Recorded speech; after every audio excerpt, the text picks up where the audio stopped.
मैं हूँ गीतिका। आपका स्वागत है मेरे चैनल पर। आप जानते ही हैं कि हम हिंदी मास्टर कैडर की तैयारी पूरे सिलेबस वाइज कर रहे हैं। तो हमारा टॉपिक चल रहा है आचार्य रामचंद्र शुक्ल। पहले की क्लास में हमने आचार्य रामचंद्र शुक्ल के काल विभाजन के बारे में जाना था, उनका परिचय करा था। आज हम उनसे संबंधित कुछ विशेष तथ्य जानेंगे जो कि परीक्षा की दृष्टि से इम्पोर्टेंट रहेंगे। तो आइए हम करते हैं उनके संबंधित विशेष तथ्य। सबसे पहला जो हमारा तथ्य रहेगा, शुक्ल जी ने कालों के नामकरण में एक जैसी पद्धति अपनाई। ठीक है, क्या है, उन्होंने कालों के नामकरण के लिए एक ही पद्धति अपनाई, वो थी प्रवृत्ति। ठीक है, उन्होंने प्रवृत्ति को ध्यान में रखा कि प्रत्येक काल में कौन सी प्रवृत्ति प्रधान है। जैसे सबसे पहले उन्होंने आदिकाल को क्या नाम दिया था, वीरगाथा काल।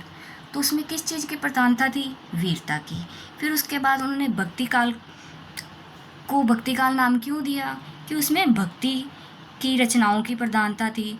फिर रीति काल में रीति तत्व की प्रधानता थी। तो गद्य काल में गद्य की प्रवृत्ति की प्रधानता थी। इस प्रकार उन्होंने प्रधान प्रवृत्ति को ध्यान में रखते हुए कालों का विभाजन करा था।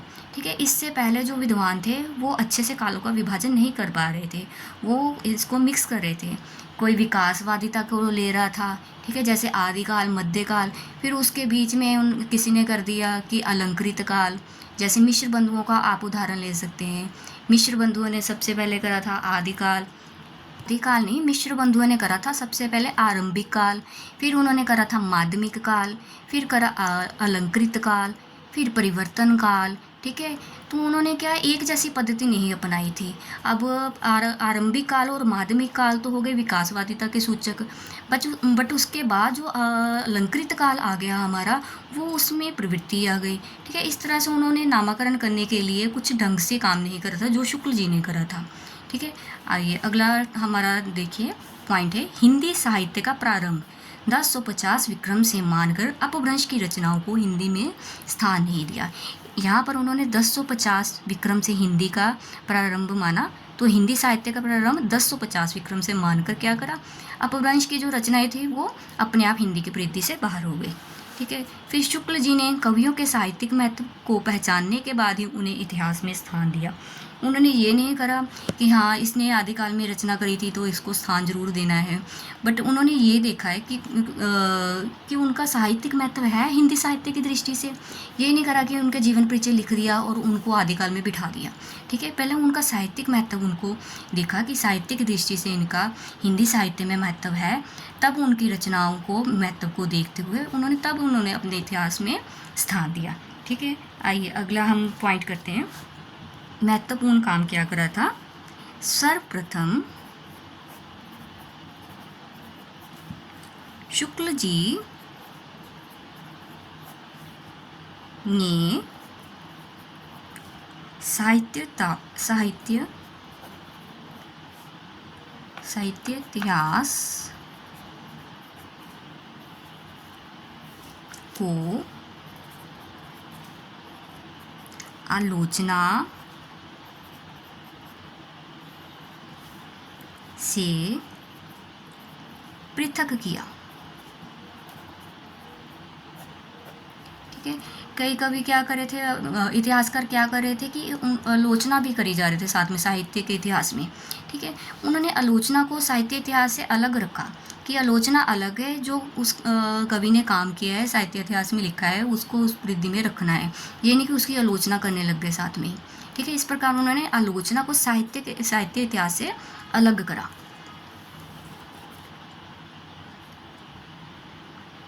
ऐसा करके उन्होंने अपने विकासवादी एवं वैज्ञानिक दृष्टिकोण का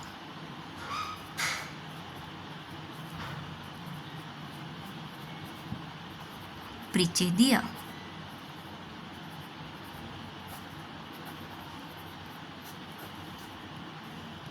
अगला पॉइंट देखिए, आचार्य शुक्ल ने युगीन परिस्थितियों के संदर्भ में विकास क्रम की व्याख्या करने का प्रयास किया। ठीक है, उन्होंने कैसे करा कि युगीन परिस्थितियों का प्रभाव बताया। जैसे सबसे पहले उन्होंने नाम दिया था वीरगाथा काल। ठीक है, उसमें क्या है, जो कवि थे वो राजाओं के आश्रित थे, तो वो उनकी वीरताओं के बारे में लिखते थे। फिर आया हमारा भक्ति काल, जो उस टाइम पर क्या था, जो मुग़ल थे उन्होंने हम भारत में आक्रमण करना स्टार्ट कर दिया, तो हिंदू जो थे वो क्या भगवान की भक्ति की ओर फिर अपना ध्यान लगाने के लिए विवश हो गए थे। ऐसा उन्होंने कहा है कि उनकी युगीन परिस्थितियाँ थी। ये जैसे युगीन परिस्थितियों के संदर्भ में ही उन्होंने हिंदी साहित्य के विकास को दिखाया है। आगे लिखिए, आचार्य शुक्ल ने काल विभाजन के अंतर्गत हिंदी साहित्य के 900 वर्षों के इतिहास को 4 सुस्पष्ट कालखंडों में विभक्त किया है। ठीक है, अब आपसे ये प्रश्न पूछ सकते हैं कि हिंदी साहित्य के इतिहास के कितने वर्षों को आचार्य रामचंद्र शुक्ल ने अपने काल विभाजन में स्थान दिया था? तो 900 वर्षों के इतिहास को। ठीक है, अभी ये एक इम्पॉर्टेंट तथ्य है, कई बार क्वेश्चन पूछ लेते हैं कि आदिकाल के नामकरण के लिए आचार्य शुक्ल ने कितने ग्रंथों को आधार लिया था? अब लिखिए, आदिकाल के नामकरण के लिए आचार्य शुक्ल ने 12 ग्रंथों को आधार माना था। ठीक है, उन्होंने 12 ग्रंथों के आधार पर आदिकाल का नाम उन्होंने वीरगाथा काल रखा था। ठीक है, आगे देखिए, आचार्य शुक्ल के इतिहास को सच्चे अर्थों में प्रथम परंपरागत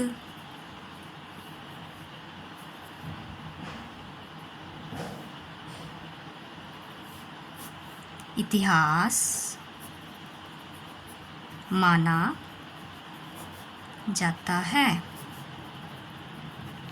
ठीक है, कई बार क्वेश्चन आ जाता है कि सच्चे अर्थों में प्रथम परंपरागत इतिहास किसे माना जाता है। यहाँ वर्डिंग पर ध्यान देना है आपने, सच्चे अर्थों में। ठीक है, क्योंकि इससे पहले जो परंपरागत इतिहास है वो मिश्र बंधुओं के इतिहास ग्रंथ को कहा गया है। अगर पूछेंगे कि प्रथम परंपरागत इतिहास, तो मिश्र बंधुओं का जो इतिहास ग्रंथ है।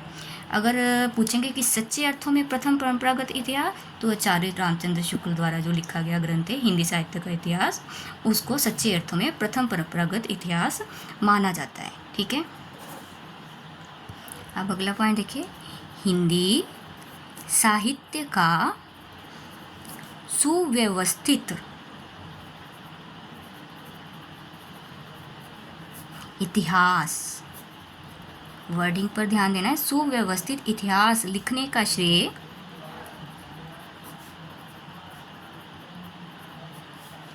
शुक्ल जी को ही है। क्वेश्चन पूछ लिया जाता है कि हिंदी साहित्य का सुव्यवस्थित इतिहास किसने लिखा? तो हमारा आंसर रहेगा आचार्य शुक्ल ने।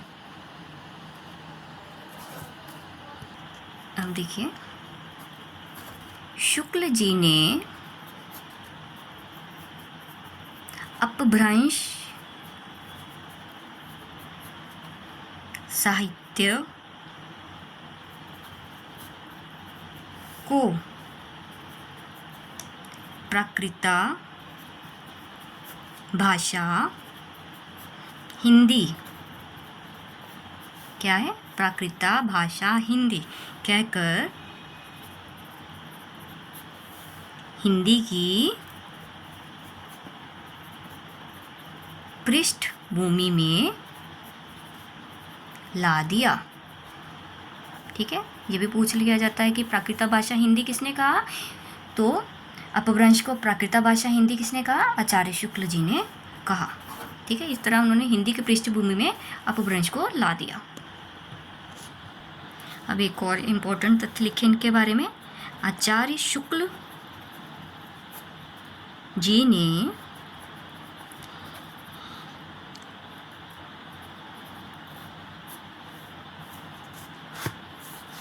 हिंदी के प्रथम महाकवि चंद्रबरदई को माना और पृथ्वीराज रासो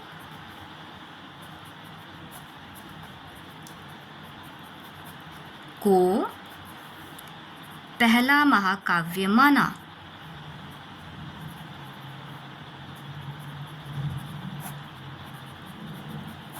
यहाँ पर वर्डिंग पे ध्यान देना है। प्रथम महाकवि, कवि नहीं, प्रथम महाकवि किससे माना, चंद्रबरदई को। और महाकाव्य, ठीक है, काव्य नहीं महाकाव्य, किसको माना, पृथ्वीराज रासो को। आप जानते होंगे कि चंद्रबरदई ने ही लिखा था पृथ्वीराज रासो, तो आचार्य शुक्ल ने हिंदी का प्रथम महाकवि किसे माना है, चंद्रबरदई को, और प्रथम महाकाव्य किसे माना है, पृथ्वीराज रासो को। मैनी इंपॉर्टेंट क्वेश्चन रहेगा ये। आगे देखिए एक और, अब जो शुक्ल जी ने इम्पोर्टेंट कथन कहा है, ये भी पूछ लिया जाता है कि ये किसने कहा था। ठीक है, लिखिए, शुक्ल जी ने लिखा है,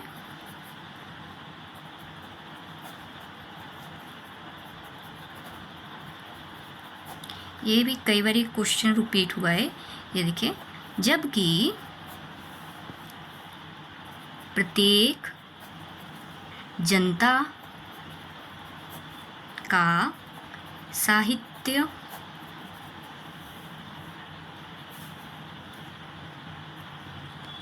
सॉरी, जहाँ गलती से मैंने जनता लिख दिया, जहाँ देश आएगा। जबकि प्रत्येक देश का साहित्य वहाँ की जनता की चित्तवृत्ति का संचित प्रतिबिंब होता है। ये पूछ लेते हैं कि ये कथन किसने कहा। ठीक है, जबकि प्रत्येक देश का साहित्य वहाँ की जनता की चित्तवृत्ति का संचित प्रतिबिंब होता है, ये किसने कहा था, आचार्य शुक्ल ने कहा था। आगे भी चाहे तो आप ऐड कर लें, बट इतने से ही हमें समझ लग जाती है कि ये किसने कहा था। ठीक है, आगे भी इन्होंने लिखा हुआ है कि इन्हीं चित्तवृत्तियों की परंपरा को परखते हुए साहित्य परंपरा के साथ उनका सामंजस्य दिखाना ही साहित्य का इतिहास कहलाता है।